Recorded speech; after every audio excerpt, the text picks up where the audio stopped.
colis en cours de transport étant souvent dus à un mauvais emballage, la SNCF a créé un laboratoire où l'on étudie scientifiquement le comportement des emballages. Ces deux cagettes à salade, identiques à première vue, sont de solidité très différente. La première n'est pas munie de tasseaux d'angle en bois scié comme celle du dessous.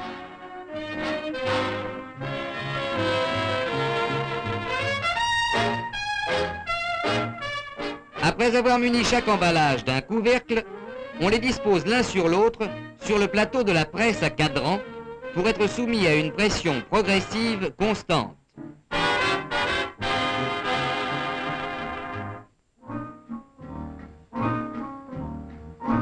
Les deux emballages se déforment, mais la cagette supérieure, non munie de tasseaux d'angle, va s'écraser complètement alors que l'autre résistera.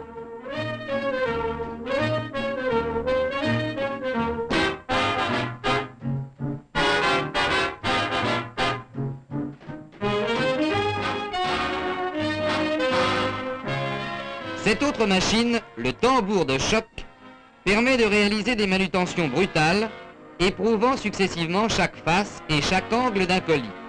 Ici, la caisse à éprouver est en carton et contient 12 bouteilles d'eau. Elle va subir 6 chutes à chaque tour du tambour, qui tourne à la vitesse de 2 tours par minute.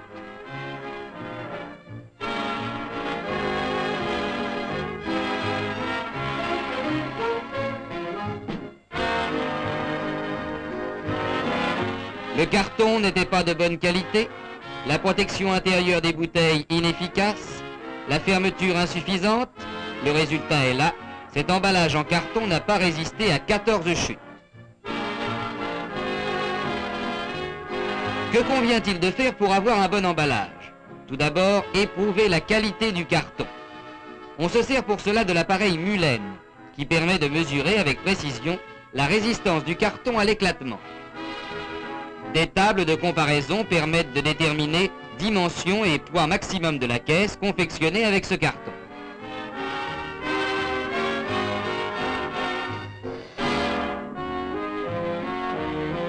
On peut alors fabriquer un prototype de caisse à l'aide de cette machine.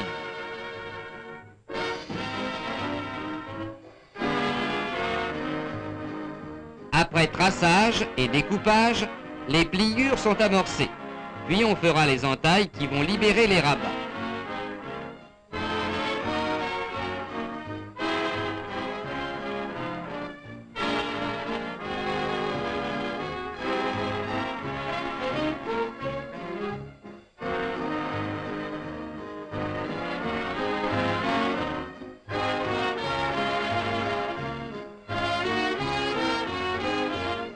La caisse est alors montée à l'aide de bandes gommées ou d'agrafes.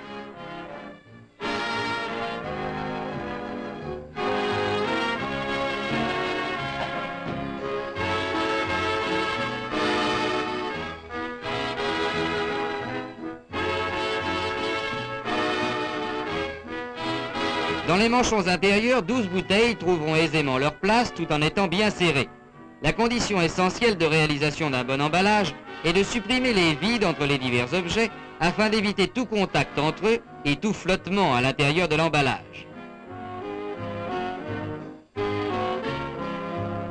Cette petite cale de carton fait épaisseur et assure la continuité des rabats intérieurs qui, mis en place, sont collés au silicate de soude.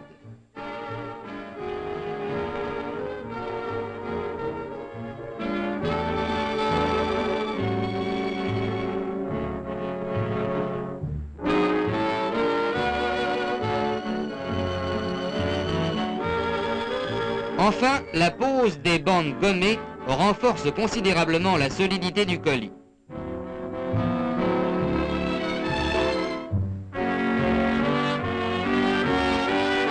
Bien fixer la bande gommée est tout un art et demande une certaine habileté.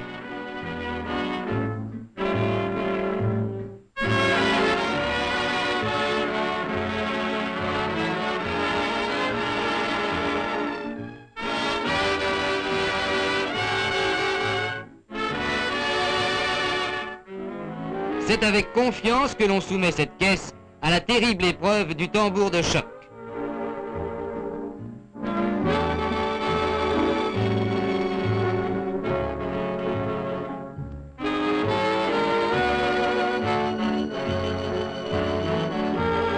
Le résultat est formel.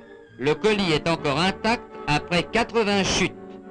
Nul doute que nous pourrons confier en toute sécurité à cet emballage des bouteilles de nos meilleurs vins, judicieusement calées, comme dans celui-ci, particulièrement soignées.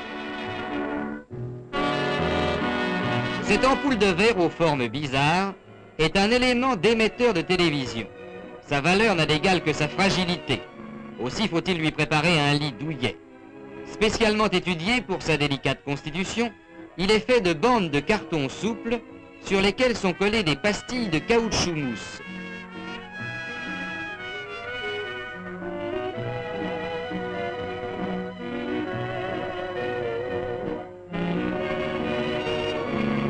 Mais cela ne suffit pas.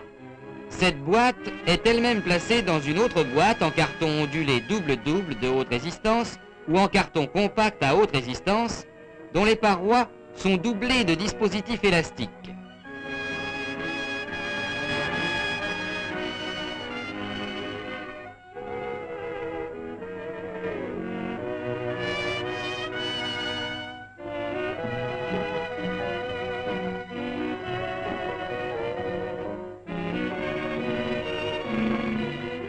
Comme la télévision, la radio donne aussi beaucoup de soucis aux transporteurs. C'est pourquoi cette cage est munie intérieurement de ressorts amortisseurs de choc.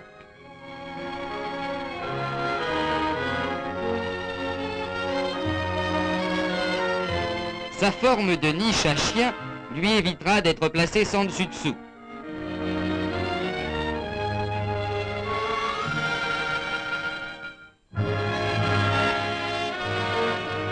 Tout peut être emballé, oui, mais pas n'importe comment.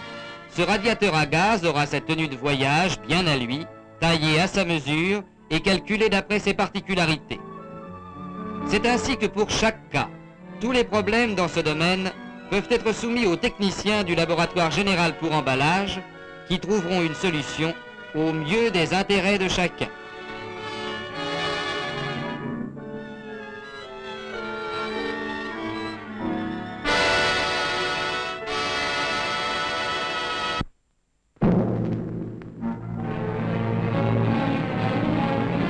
Les fouilles destinées à recevoir les massifs de béton dans lesquels seront implantés les poteaux supports de caténaire sont creusés ici à l'aide d'une foreuse mécanique déplacée sur la voie par train spécial.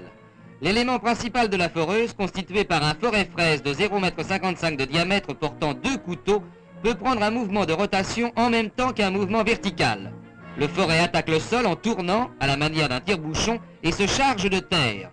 On le relève ensuite, et en lui donnant un mouvement rapide de rotation, il envoie, grâce à la force centrifuge, la terre qu'il a puisée dans une goulotte métallique inclinée qui la conduit en dehors du ballast.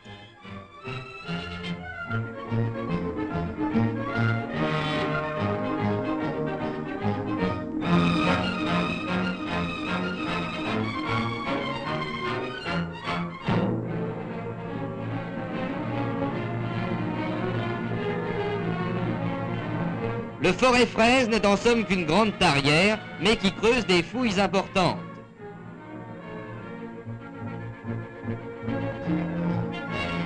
Les poteaux amenés par voie ferrée sont disposés sur les wagons dans l'ordre de leur emplacement.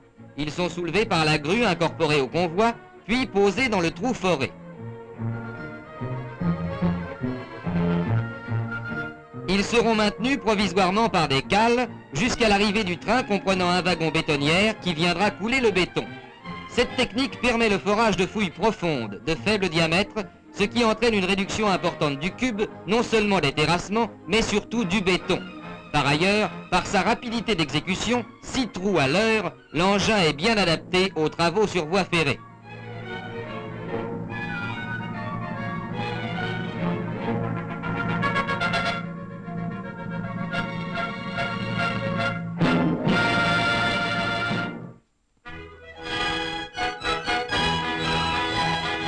Annecy, la coquette cité savoyarde, est la capitale du 50 période. L'alimentation en énergie de la ligne expérimentale est obtenue à partir du réseau d'électricité de France par une sous-station d'une extrême simplicité.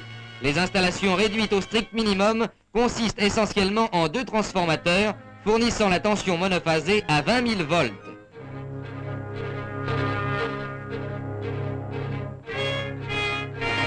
Les congressistes, dont beaucoup ont quitté Paris la veille, retrouvent ici la silhouette bien connue des automotrices de la banlieue Saint-Lazare. Monsieur Armand, directeur général de la SNCF, se fait une joie de leur expliquer cette mutation. Grâce à un effort exceptionnel des services d'études et des ateliers de la SNCF, un équipement électrique spécial fourni par la Westinghouse Electric Corporation a permis la conversion de cette automotrice à la traction monophasée avec le minimum de transformation. On se trouve ici en présence d'une technique dans laquelle l'industrie américaine a placé toute sa confiance.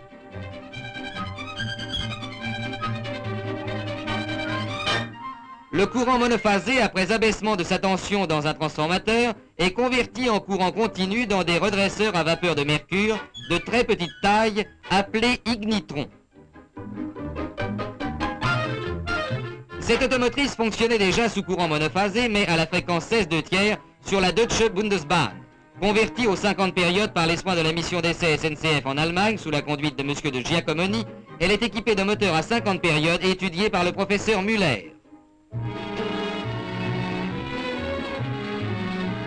L'automotrice Z9051 résulte de la transformation d'une automotrice de banlieue à 1500 volts. L'équipement électrique a été construit par les usines suisses et françaises Oerlikon. Ces 4 moteurs directs d'une puissance totale de 1700 chevaux ont été conçus pour le service des grandes banlieues électrifiées.